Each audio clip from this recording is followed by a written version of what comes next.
Hi guys, RJ here, and this is Road to Premier League number 13. Obviously unlucky 13, but hopefully not for the team.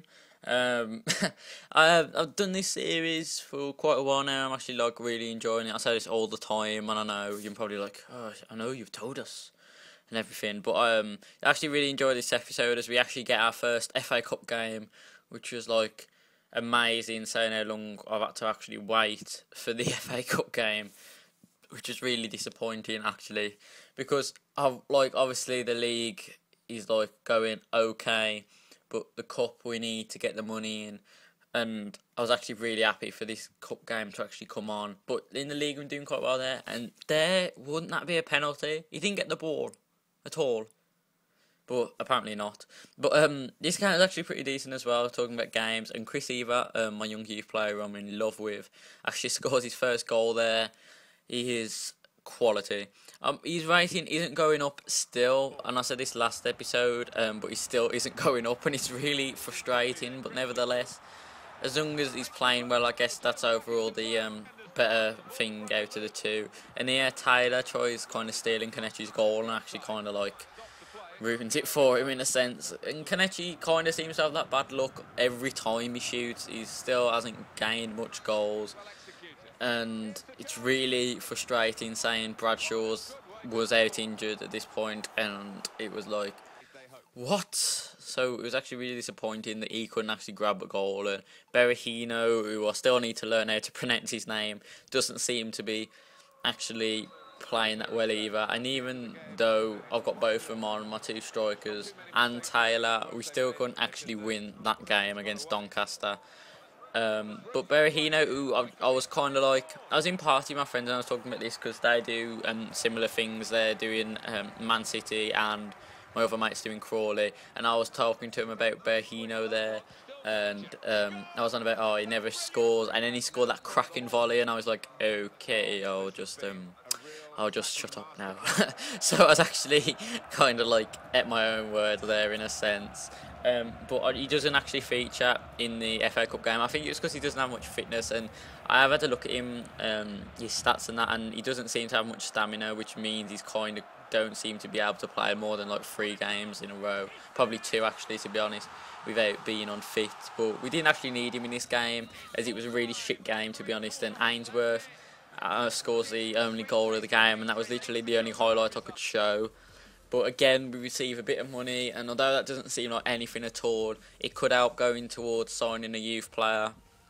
And talking to youth players, we actually get updates on 3 people in my youth squad, and I think one of them comes eligible to play for me. I'm not sure whether I show it here or whether he does after this video, but he actually turns 16, that Del Verde, rubbish with names, I'm sorry, but he actually turns 16 and he's able to play for me after this game. But the others, as you can see, them quite young, so having to wait for him, which is kind of annoying, but it's kind of bad that they can't play for me, but good that I'm going to progress through the youth without having to come straight into the team.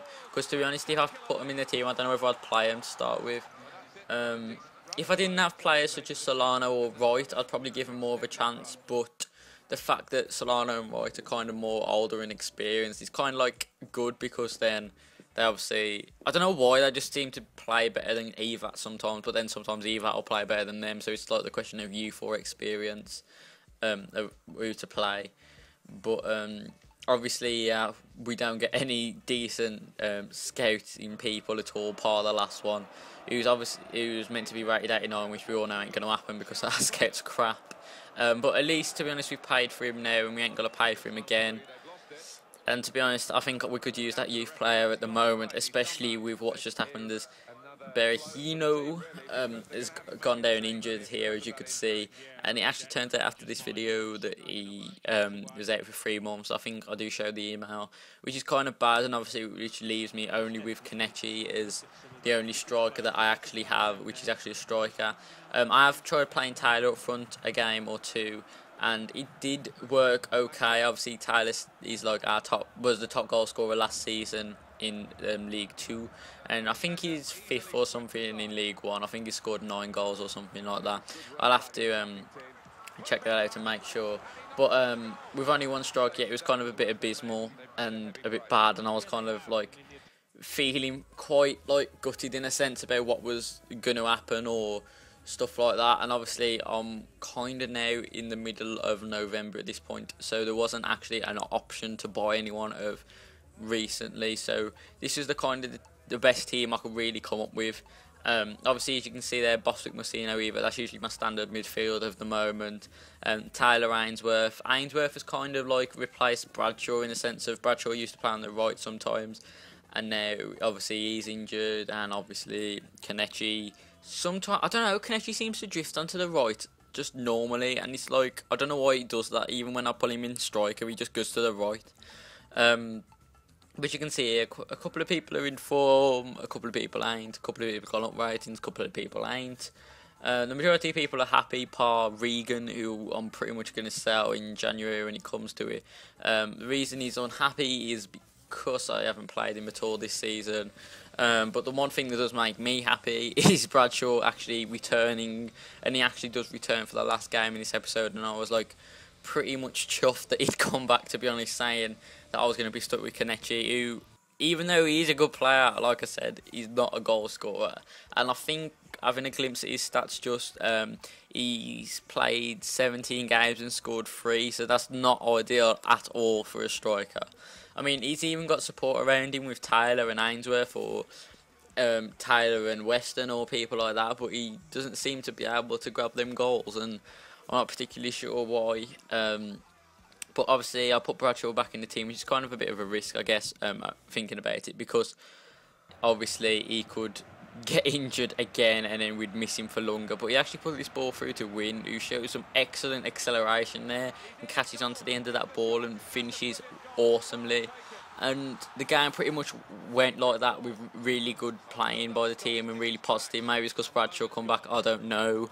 But make sure to watch the rest of the series, guys. I'm going to leave this here. Thanks for watching as always. Peace. It's going to be 2 changes here. The manager deciding to make quite a drastic switch. Well, that has made it 2-0. Hughes.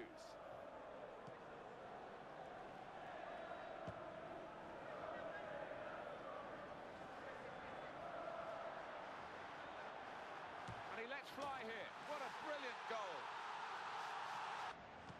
So that confirms it. The final score, 3-0. Looking at the final scoreline, you can say for them, everything went to plan.